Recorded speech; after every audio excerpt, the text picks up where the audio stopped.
Good morning, everybody. It's Kevin, and this is your vibe of the day.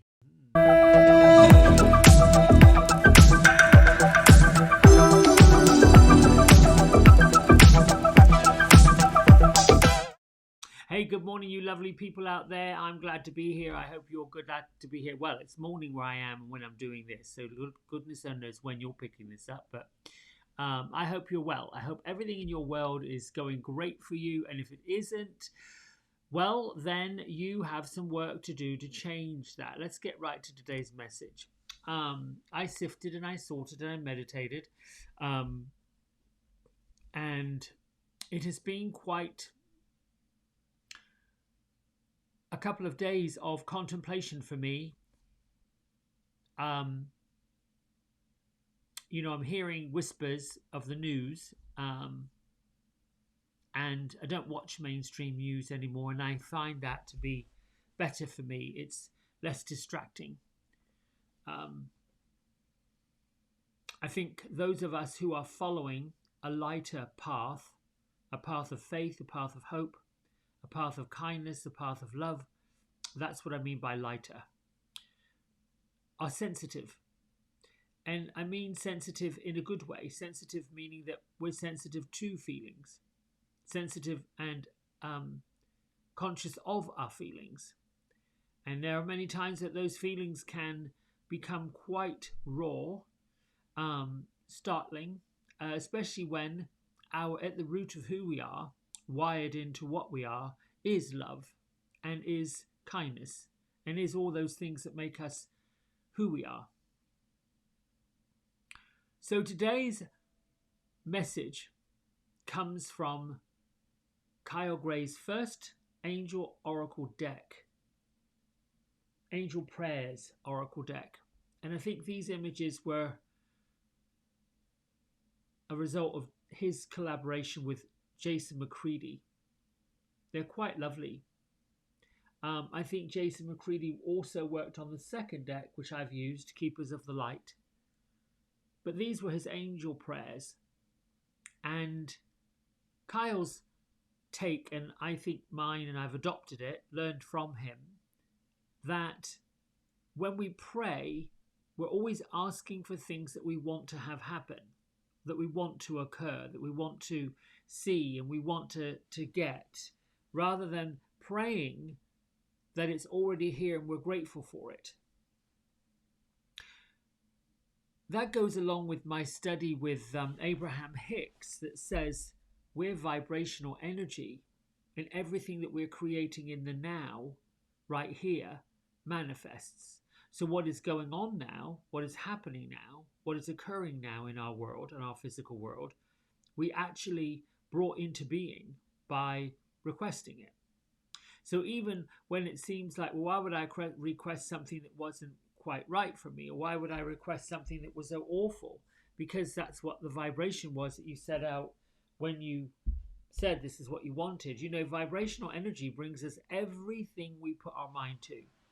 And I know that because when you have a group of people that are like-minded, who set about with an intention to do something that's for the highest good of other people, a fundraiser, for example, or a prayer group, for example, or a gathering of thousands of people across the world who all have the same vibrational energy. That vibrational energy is universal. It doesn't matter whether you're in Australia or Pakistan or Ireland or New York.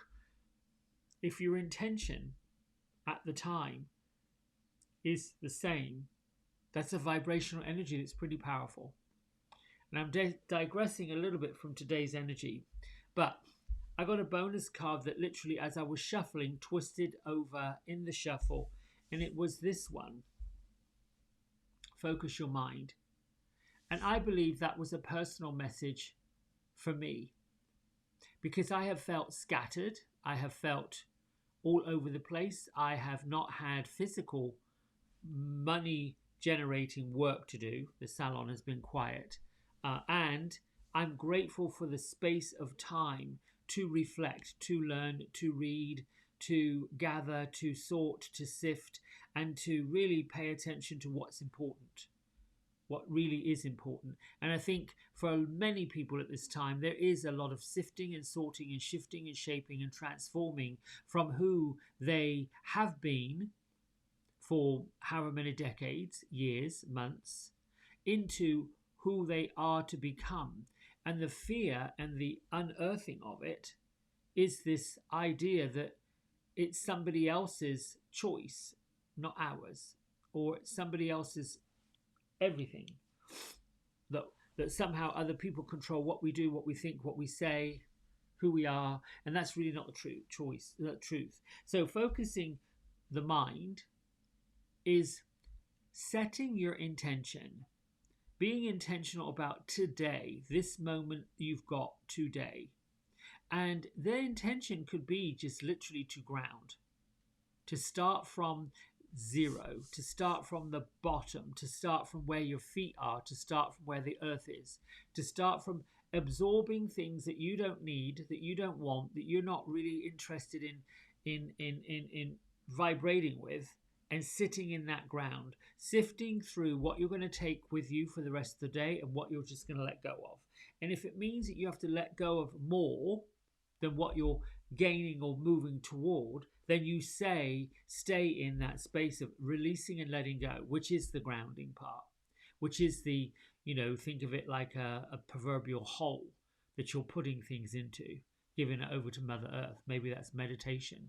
It could be you literally sit quietly all day with no distractions. It could be that you spend 3 or 4 hours turning off your phones and not engaging in social media. Whatever that is, set an intention. The message, signs from heaven, and the prayer that says, "Thank you, heaven, for sending me reminders of your presence." So what I know and what I believe is that as we are in physical form, we set about looking for signs that heaven is real, signs that angels are real, signs that spirits are there. When our loved ones pass out of their body and go into spirit, we can still connect with them in the same way that we did when we were here on earth. In fact, it's a lot stronger, I believe, at that point, when a spirit moves into their new home or their new existence, or they let go of the body that no longer serves them. They let go of the physical, mundane toing and froing. They let go of those intentions. And there's an awful lot of things that I find when my clients come to me and say they want to speak to this relative or that relative. Now, sometimes the relatives are right there and they don't even have to ask. I can feel them and I can describe them. Sometimes I can smell them. And here comes the message. But usually the messages I get from these folks are all the same. Live your best life. They have arrived fine out of their body many, many, many times. When lately I've had folks that have said to me, and I'm getting to signs from heaven, well, did they suffer? Did it hurt? Were they this? Were they that? The spirit world, the vibrational spirit world, there is we have time in the physical. We have clocks, we have hours, seconds, all this. On the spiritual side, there is no time. It's almost like floaty land. It's almost as if, you can spend what seems to be forever over there. And here, it's like that, it's gone. And then vice versa. So there's no real, I don't know, it's hard to speak about that time, space, reality, because that's a physical thing. That's what gets adopted when you come into this physical way of being. But the point I'm making is many people go around looking for signs that this person is around them, or that they feel like they're not around them, or they think that they aren't here, or that they're never going to see them again, or that they all of a sudden they're gone. Well, no, not so much, because you don't need to look for a sign. You don't need, now they definitely will come for sure. You find a feather, or you find a coin, you find something that you thought you had lost, you find some old photographs, you find all sorts of things that you come across on your daily toing and froing. Double numbers, quadruple numbers like 111 or 11 or 22, 33, 44. They are powerful angel numbers. You see a number repeated, 1, 2, 3, 4, 5, 6, all of these things. You see them popping up a couple of times. That's little signs. The physical world wants us to put them in pigeonholes and make it make sense. Why did I get this sign? What's that supposed to mean? What am I supposed to do? Because this is what we learn. We learn that everything has to be justified, everything has to be a reason. And there does need to be an intention, for sure. What is the intention of this? But the intention can be very simple and subtle. The intention doesn't have to be big and grandiose. Certainly, it can be. But you know, the universe doesn't really see something as being humongously ostentatious, unbelievably big, or something small and subtle. Even saying thank you for a slice of bread. Oh Lord, I got this slice. Even when somebody says, don't worry about that coffee, it's on me. Well, thank you. That's very generous. You know, it's little tiny things that heaven's saying, we're going to give you this because you deserve it. It isn't the expectation. It isn't that if I'm going to go in this coffee shop every day, they're going to give me a free coffee. And then you get upset when the free coffee doesn't come. You know, it's a bit like when you turn your faucet on and good clean water comes out. We really don't think to say thank you to the treatment people who make this water work, or even to the universe for making it rain so we have the water so we can drink. Little tiny things like that when you know, wow, there's abundance. And this was coming up for me all weekend. Abundance, abundance, abundance, abundance, abundance. How do I get to this abundance? How do I get to this feeling of abundance? Because, you know, the physical world teaches us that abundance has to be all about money. Abundance has to be all about, you know, more material things. No. That's got to sort of stop. We're moving through this transition where abundance is everywhere, but it's not necessarily dollars. And it's actually being shared everywhere. That's not necessarily, you know, in one person's pocket. So it's a bit like we are moving consciously, lovingly, kindly into this place where it's abundant for everyone, but it's going to take a while because not everyone has got there yet. There's a lot of people that are still catching up, and that's fine. So the signs from heaven, don't look for them. They're going to come anyway. The more you begin to walk towards that loving, kind, abundant, free-spirited, focused way, the more those signs will show up because you'll be open to it, not questioning it. And oh, your loved ones, the ones who have left their body and gone to spirit, will begin to feel more comfortable connecting the way they did, because they do and they want to. It isn't that they want to have you feeling sad or have you feeling lonely. And oddly enough, what I think in my heart is, it is difficult when a loved one passes because the people who are left behind go into this deep, dark hole of sadness. The emotional consciousness scale, number 1 is love. And I think there's 22 of them. And 22 is grief. And when you're in that deep grief, sadness, when you're way down in there, it is quite a hill to climb to get up to love. The challenge for those in spirit is you have the choice and you have the power to accept whether or not they come and they talk and they visit you. You've got that power. They don't have it because they kind of left that.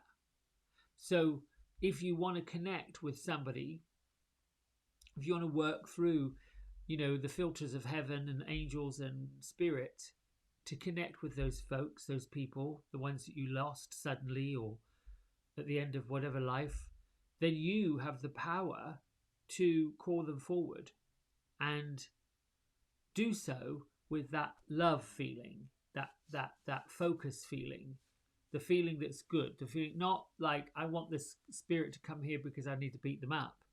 Yeah, no, that doesn't work. The source energy, that put you here, the vibrational energy that put you here, isn't about to let you connect with the spirit so that you can have your reconciliation meeting. They do it so that there can be healing, there can be love, there can be a connection, forgiveness, if you will. I hope this makes sense, and let's move on to our message from Melody Beattie's book, Journey to the Heart. All right.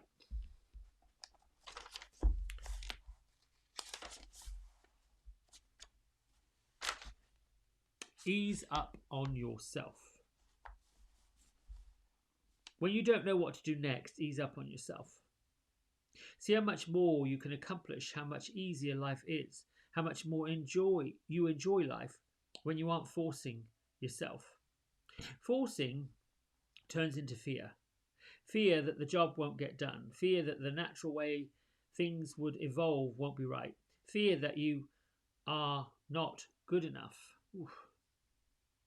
Learn a different way. Learn the way of love. Relax, sit back. Let go for now. Do something different. Breathe deeply. Burn a candle. Read a poem. Light some sage. Meditate. If fear is present, send it away.